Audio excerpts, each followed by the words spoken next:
को इसका जवाब देना चाहिए कि जिस कांग्रेस के साथ गठबंधन किया, चुनाव लड़े, अरे वो कहां गई? भाजपा के साथ चुनाव लड़ा, गठबंधन किया, कहां गई? अरे भाई कहां रुकोगे ये तो बता दो, कहां रुकोगे ये तो बता दो। तुम्हारी ये स्वार्थता आपको कहीं नहीं रुकने देगी और नागौर की जनता आपको जवाब दे करके रहेगी, ये मैं कहना चाहता हूं। के नाम भी है कांग्रेस का भ्रष्टाचार। आपने राजस्थान के अंदर देखा होगा किस तरह से इन्होंने बिजली से लेकर के, खनन से लेकर के, और आपने जेजेएम से लेकर के कितना तगड़ा भ्रष्टाचार इन्होंने किया है। धीरे धीरे चिंता मत करिए, आपके मन में जो बात है वो मेरे मन में भी बात है। धीरे धीरे इन सब का इलाज होने वाला है, किसी तरह की चिंता करने की जरूरत नहीं है। जब मेरे को ये बात आई तो मैं निश्चित रूप से कहना चाहता हूं कि युवाओं के सपनों पर डाका डालने का काम इन्होंने किया, महिलाओं को सम्मान को छलनी करने का काम किया, अपराधियों के हौसले बुलंद रखने का काम किया, माफियाओं को पनपाने का काम किया, धार्मिक उन्माद फैलाने का काम किया। मैं आपसे एक और अंत में कहना चाहता हूं मेरे भाई और बहनों कि जिस तरह से हम राजस्थान क्या हमारे 3 मिशन आज धरण की, आज की इस खीवसर विधानसभा की कुचेरा की जनसभा में मंच पर विराजमान भारतीय जनता पार्टी राजस्थान प्रदेश के मुखिया, हमारे प्रदेश के अध्यक्ष सम्मानीय मदन राठौर साहब, आपके अपने किसान नेता, और जो किसान कहने से नहीं,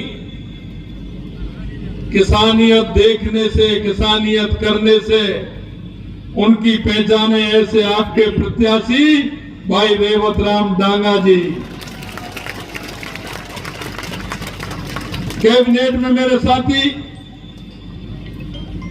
भाई सुरेश रावत जी, भाई जावर सिंह जी खर्रा साहब, चिकित्सा मंत्री गजेंद्र सिंह जी खीवसर साहब, किसान आयोग के अध्यक्ष CR चौधरी साहब, मंत्री मंजू माघवाड़ जी, के बिश्नोई जी, हमारी सांसद प्रत्याशी बहन ज्योति मिर्दा जी, मंत्री हमारे विजय सिंह जी चौधरी साहब, विधायक केसाराम जी, नौजवान दोस्तों, मेरी माता बहनों और मंच पर विराजमान सभी पार्टी के नेतागण, मैं सबसे पहले तो आप सभी का वंदन करता हूं, आप सभी का अभिनंदन करता हूं, मैं आप सभी को नमन करता हूं। मित्रों, ये खीवसर कर्मठ लोगों की धरती है। खीवसर के लोग देश दुनिया में अपनी पहचान बनाए हुए हैं। उन्होंने अपना खीवसर का, राजस्थान का नाम रोशन किया है। यह मेहनती किसानों की धरती है, ये प्रतिभाशाली युवाओं की धरती है। सबसे पहले मैं इस धरती को नमन करता हूं, इसका वंदन करता हूं।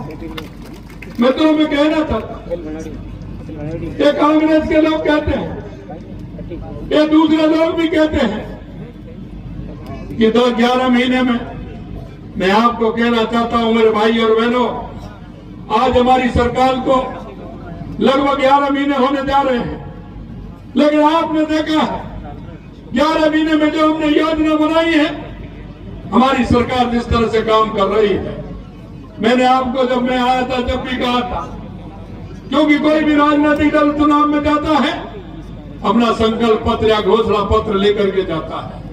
मैं आपसे सिर्फ इतना कहना चाहता हूं कि हमारा संकल्प पत्र जो हम आपके बीच में लेकर के आए थे, हमारे उस संकल्प पत्र पर हमारी सरकार लगातार काम कर रही है।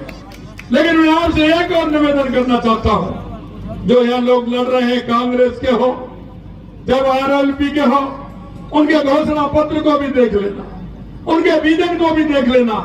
ये मेरे मुल्क के मालिक, मैं आप सभी से कहना चाहता हूं, इस खीवसर की जनता से कहना चाहता हूं, अगर आप देखते हैं तो आप पहले अपना और अपने काम का किस तरह से मेरे खीवसर का विकास हो, मेरे नागौर का विकास हो, मेरे युवाओं का विकास हो, मेरी माताओं का विकास हो, मेरे किसान का विकास हो, मेरे मजदूर का विकास हो, ये आपको सोचना ही पड़ेगा।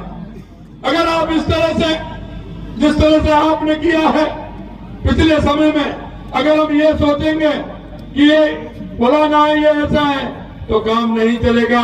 आपका भविष्य, अपना भविष्य आपको तय करना पड़ेगा, तय करना पड़ेगा। और ये मैं इसलिए कहना चाहता हूं कि आने वाली पीढ़ी कभी भी आपको क्षमा नहीं करेगी। क्यों?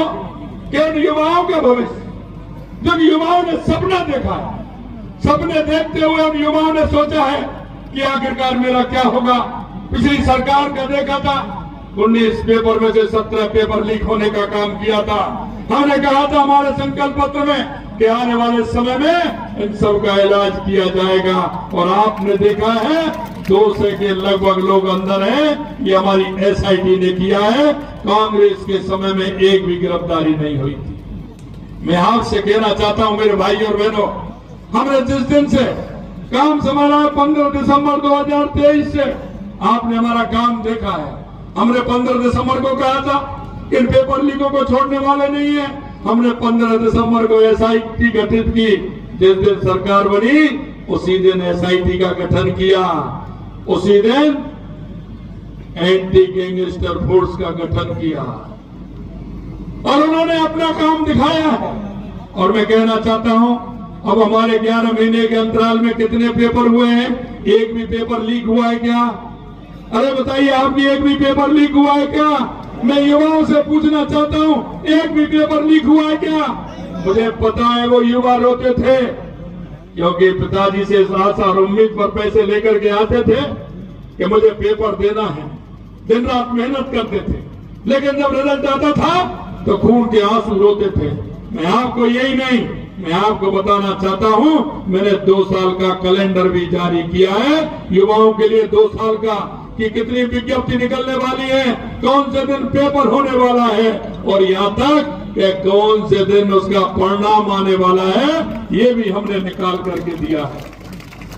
यही नहीं, आपने देखा होगा हमारी कैबिनेट ने 90,000 वैकेंसियों को स्वीकृति दी है। मैं आपसे पूछना चाहता हूं मेरे भाई और बहनों, क्या 60,000 चतुर्थ श्रेणी कर्मचारियों की वैकेंसी क्या ये 11 महीने की है क्या? अरे 11 महीने में 60,000 खाली हो गई क्या? मैं आपसे यही कहना चाहता हूं कि 11 महीने में 60,000 सिर्फ चतुर्थ श्रेणी कर्मचारी, 23,000 सफाई कर्मचारी, 7,000 के लगभग ड्राइवर,